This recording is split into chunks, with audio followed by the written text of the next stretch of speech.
ለቤታቸው ሄዶ ነው ተሳስታችኋል እያለ ኡስታዞቻቸውን እያረመ ነው። ተድላን አጨብጭበንለታል። ቴንኪው ተድላ ለእውነት መቆም እንግዲህ በሃይማኖት እንዴት ብዬ አሁን እኮ ለማውራት እየፈራው መጣው ታውቃለህ። ነገር ልንገርህ፣ ለምሳሌ መጽሐፍ ቅዱስ ውስጥ አንተ እግዚአብሔር ልጅ ቀቅላችሁ ብሎ የሚል ቃል አለ። አሳካውታል ተድላን ለማውራትም ፈራው እስኪል ድረስ ማለት ነው። ሚስ ኢንተርፕሬት አድርገው መጽሐፍ ቅዱስ ላይ በፍርድ የመጣባቸውን እግዚአብሔር እንዳዘዘ አድርገው ይናገራሉ። እነሱ ጋር ግን ተተራብክ ገለህ ብላ ነው። ትእዛዝ ነው ይሄ። ፍርድን ከትእዛዝ ጋር ያመሳሰሉታል ማለት ነው ሙስሊሞቹ። እና ተድላ አሁን የገብቶት ራሳቸውን ቻሌንጅ እያደረጋቸው ነው። ቤታቸው ሄደው ለምንድን ነው እንደዛ የሚላለው እያለ ቻሌንጅ እያደረጋቸው ነው። እንስማው። አለ ወይ አለ እንደዚህ? አዎ ይሄ ቃል እኔ የኖርኩበት ቤተክርስቲያን የነበርኩበት ትምህርት ነው። በረሃብ ጊዜ ልጅ ቀቅለው የበሉ ግለሰቦች አሉ። እነዛ ግለሰቦች ወደ በዛን ጊዜ ለሚያስተዳድር ንጉስ ሄደው ፍትህና ስርዓት ጠይቀዋል። ሁለተኛ ነገሥት ምዕራፍ 6 ለዛ ደግሞ ተገቢ መልስ አግኝተዋል። እግዚአብሔር ልጅ ቀቅላችሁ ብሎ ትእዛዝም አላዘዘም፣ ያዘዘበትም ክፍል የለም። ይሄን ነገር እንዳዘዘ አድርገህ ልክ እንደ ሚስተር ኤክስ አንተም የምታቀርብ ከሆነ ነገ ገነገ ወዲያ መጽሐፍን በትክክል የሚያውቁና የሚረዱ ሰዎች ይንቁናል ነው ዋናው ዓላማ። ዋናው ይሄ መጽሐፍ ቅዱስ ውስጥ የተጠቀሱትን ጥቅሶች በአግባብና በስርዓት በአውዱ ተከትሎ መናገርና ከአውዱ ጮቶ መናገር የሰማይና የምድር ርቀት አላቸው። ትክክል ንገሪ ማን መሰሉ? በመጽሐፍ ቅዱስ ውስጥ አንድም ቦታ ላይ መጽሐፍ ቅዱስ ውስጥ እግዚአብሔር አላዘዘም። ከሚጸየፋቸው ከሚጠላቸው አንዱ ሰዎች ልጆቻቸውን አርደው የሚበሉ ካሉ ነው። ማስረጃ ትንቢተ ኤርምያስ ምዕራፍ 19 ላይ ቁጥር 5 እኔም ያላዘዘውትን ያልተናገርኩትን ወደ ልቤም ያልገባውን የሚቃጠለውን መስዋዕት አድርገዋል፣ ለበዓል ልጆቻቸውን በእሳት ያቃጥሉ ዘንድ የበዓልን የኮረብታውን መስገጃዎች ሰርተዋል ይላል። እኔ ያላዘዝኩትን ያልተናገርኩትን ወደ ልቤም ያልገባውን ምን ልጆቻቸውን መስዋዕት ያደርጋሉ ይላል እግዚአብሔር። ይሄን አላዘዝኩትም እያለ ነው። ነፍሱ ትጸየፈዋለች እንደዚህ አይነቱ። ይሄን እየተናገረ ያለው ግለሰብ ነው። ግለሰቡ እየተናገረ ያለው ደግሞ ስለ እግዚአብሔር በሰሩት ኃጢአትና ጉድለት የሚመጣ ቅጣት ነው እያብራራ ያለው አይደለም። እግዚአብሔር እንደዛ ያለው ነው አልጠየቅኩም። አዎ ሙስሊሞቹ ኖ አዟል ብለው አንድ ጥቅስ ሊጠቅሱ ነው። እግዚአብሔር አዟል ወይንም ደግሞ ሰዎች በድክመታቸው ወይንም ደግሞ ከእግዚአብሔር ሲለዩ የፈጸሙትን የኃጢአት ውጤት ልክ እግዚአብሔር እንደአዘዘው ማለት ነው። ሰንበዲ እንደዚህ ወንጀል ሰርቷል ተብለ መጽሐፍ ውስጥ ጽፍ አይ አንተ እኮ ነህ ስራ ያልከው እንደማለት ነው። ወንጀሉን እየተናገርክ እንደዚህ በማድረጋቸው እንደዚህ አይነት ነገር አደረጉ እየተባለ ማለት ነው። እግዚአብሔር በዛም እየቀጣቸው ነበር ይሄንን በማድረጋቸው።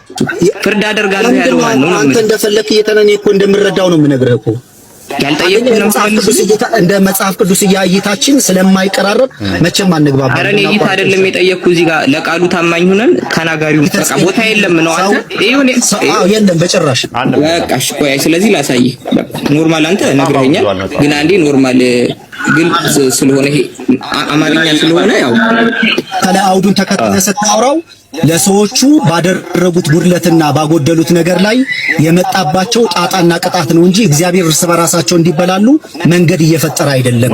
የዘላለም እሱማ ምክንያቱ እኮ አይደለም እየተነገረ ያለው ባቢሎኒ ቅድም ስለተጠየቀ ያለው እግዚአብሔር ብለህ አሁን እግዚአብሔር ብለህ የእግዚአብሔር ባህሪ ብለህ አይደለም እግዚአብሔር አንድ ሞራል ያለው ግለሰብ አባትና ልጅ እንዲበላሉ መንገድም አይሰጥም፣ ትንቢትም አይናገርም። እግዚአብሔር ሊናገር አይችልም። ጀግናው ተድላ ይሄ ትንሽ እኮ እግዚአብሔር አይናገርም ስትል ከምን ተነስተህ ነው ተድላ? እግዚአብሔር እንደዛ ባህሪ ስላልሆነ የእግዚአብሔርን ባህሪ የት ነው ያገኘው? በመጽሐፍ ቅዱስ መጽሐፍ ውስጥ ይኸው መጽሐፉ ላይማ ስለዚህ እግዚአብሔር እንዲህ ይላል ብሎ እግዚአብሔር ይሄ ቅጣትና ፍርድ ነው የሚያወራው። ሰዎቹ ባጎደሉት ቅጣትና ፍርድ ተናገራሉ። እግዚአብሔር እንዲበላሉ አላዘዘም። ትክክል። ምላሽ እንስጥበት። እግዚአብሔር ብሉ ሳይሆን እዛ ጋር ያለው ፍርድ እየሰጠ ነው። ማስረጃ እዛው ውስጥ የጠቀሰው ሕዝቅኤል ምዕራፍ 5 ከቁጥር 8 ጀምሮ ስለዚህ ጌታ እግዚአብሔር እንዲህ ይላል አለ። ስለዚህ ምን ጌታ እግዚአብሔር እንዲህ ይላል፣ እነሆ እኔ ራሴ ባንቺ ላይ ነኝ፣ አሕዛብ እያዩ ፍርድን በመካከልሽ አደርጋለሁ፣ እፈርድብሻለሁ እያለ ነው። ለምን ይፈረድባቸው? ምን ስላጠፉ? መልካም ስለሰሩ?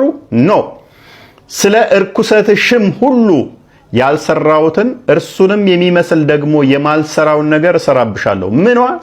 ስለ ቅድስናዋ፣ ስለ ንጽህናዋ፣ ስለ ጽድቋ ኖ፣ ስለ እርኩሰትሽም። ቁጥር 9 ላይ ቁጥር 10ስ ስለዚህ በመካከልሽ አባቶች ልጆቻቸውን ይበላሉ። አባቶች ምን ያደርጋሉ? ልጆቻቸውን ይበላሉ። ልጆችም አባቶቻቸውን ይበላሉ።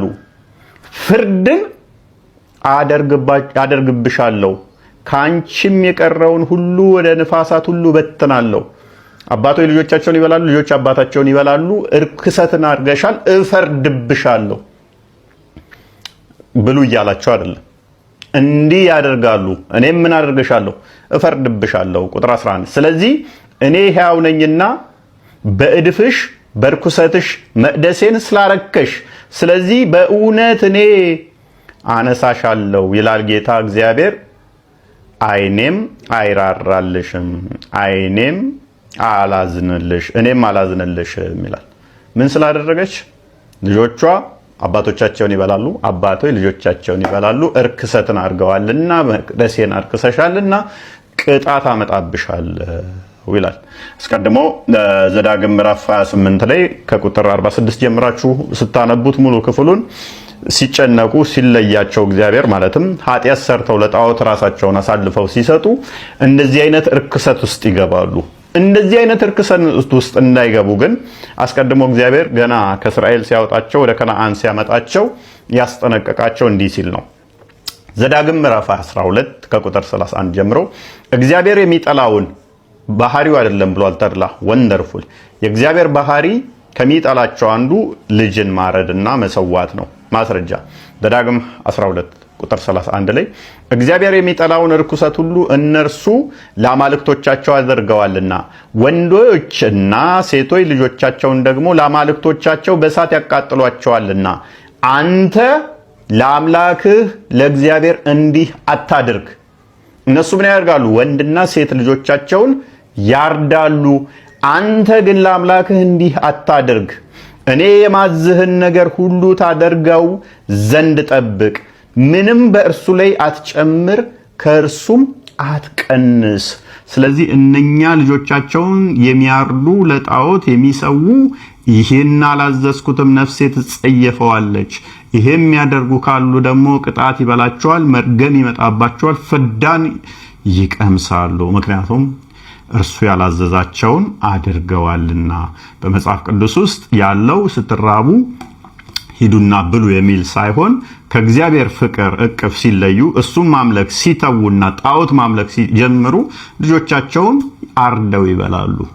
ምክንያቱም በዛ አካባቢ ያሉ ለበዓል ልጆቻቸውን የሚሰዉ ስለሆነ ማለት ነው። ልክ ሙሐመድ አባቱ አብደላ ምን ስለነበር ሊሰዋ ነበረ። ሙጠሊብ ለሁበል ሊሰዋው እንደነበረ የሙሐመድ አባት ራሱ ሊሰዋ እንደነበረ ማለት ነው።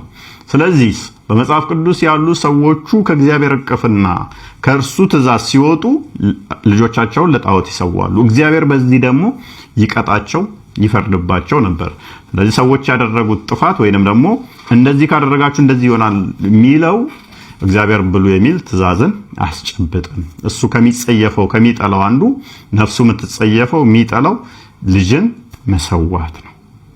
ኡስታዞች በገነት ያበጠ ጡት ለማሸት ከወዲሁ የደስታ እንባ እያነቡ ይገኛሉ። እስኪ እነዚህን ቪዲዮዎች አድምጠናቸው እንመለስ።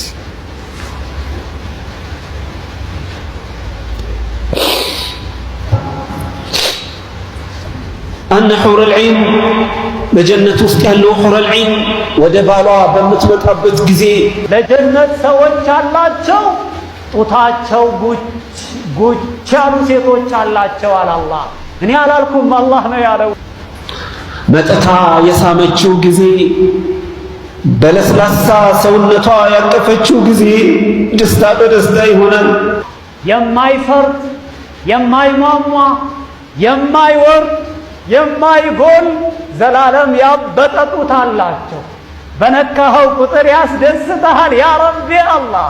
እንግዲህ የሙስሊም ኡስታዝ ገነት ላይ ያገኘዋለሁ ብሎ ጓጉቶ ለሚጠብቀው ለብልትና ጡት እያለቀሰ ይገኛል።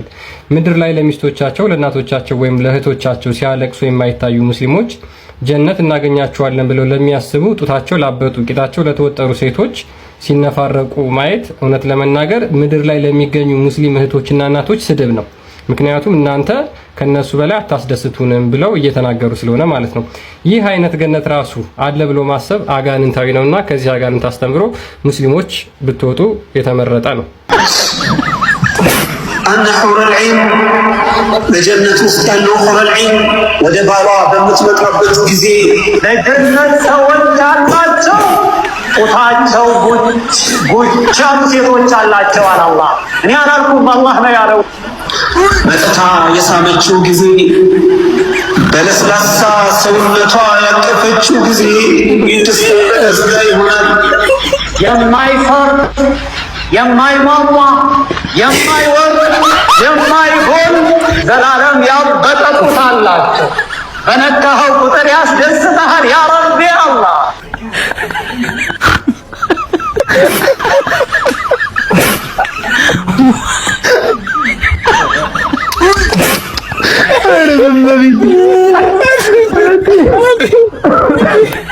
ኪሊማንጃሮ ተራራ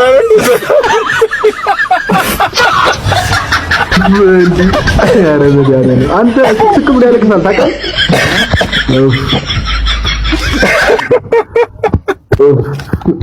ዘላለም ያበጠ ይመች ያርግላችሁ። እንደዚህ አይነት ነገር የሚጠብቃችሁ ከሆነ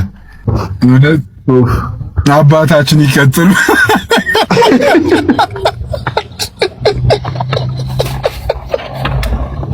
አባታችን ሲያወሩ ሁሌ ሲያወሩ ደስ ነው የሚለኝ።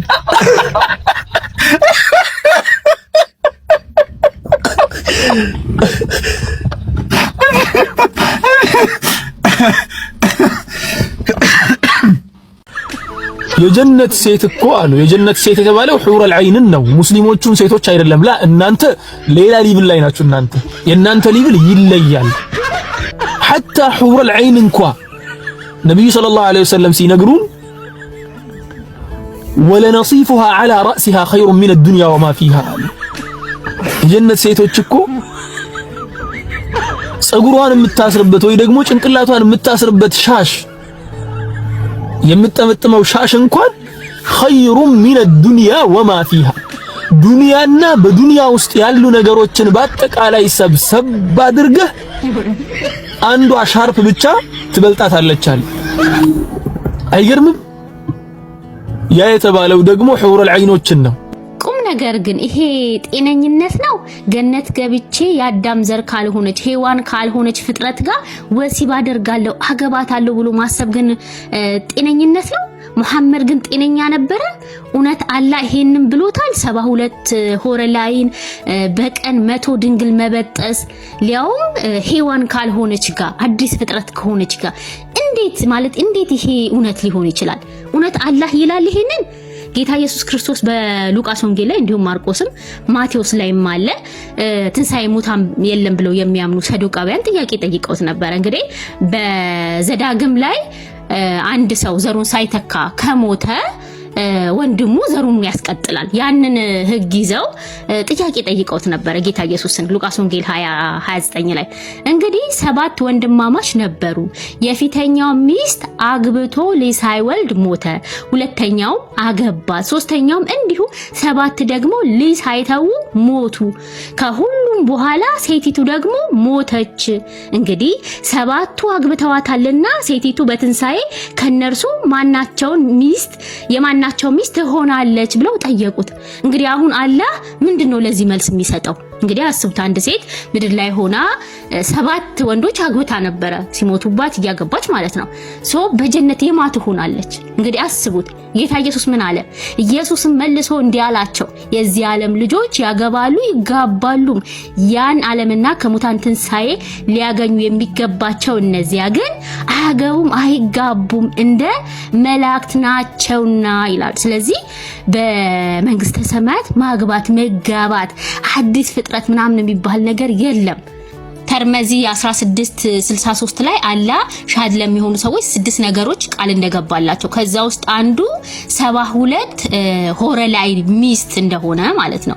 እንዲሁም በቁርአን ሱራ 56:35 እኛ አዲስ ፍጥረት አድርገን ለነሱ ፈጠርናቸው ደናግሎችም አደረግናቸው የሚለው እንደምትመለከቱት ተፍሲሩ አንድ ወንድ በቀን ከመቶ ሴቶች ጋር ወሲባዊ ግንኙነት እንደሚያደርግ አለ ሐፊዝ አቡ አብደላ አልመቅድስ ምን አለ ይሄ ሐዲስ ሳሂህ ነው አላህ ያቃል ብሎ ተናግሯል። ይሄ ሐዲስ ሳሂህ እንደሆነ ማለት ነው። እንግዲህ አስቡት አንድ ጤነኛ ሰው ምድር ላይ ተቀምጦ ይሄንን ካሰበ ጤንነት ነው? እውነት መሐመድ ጤነኛ ነበር?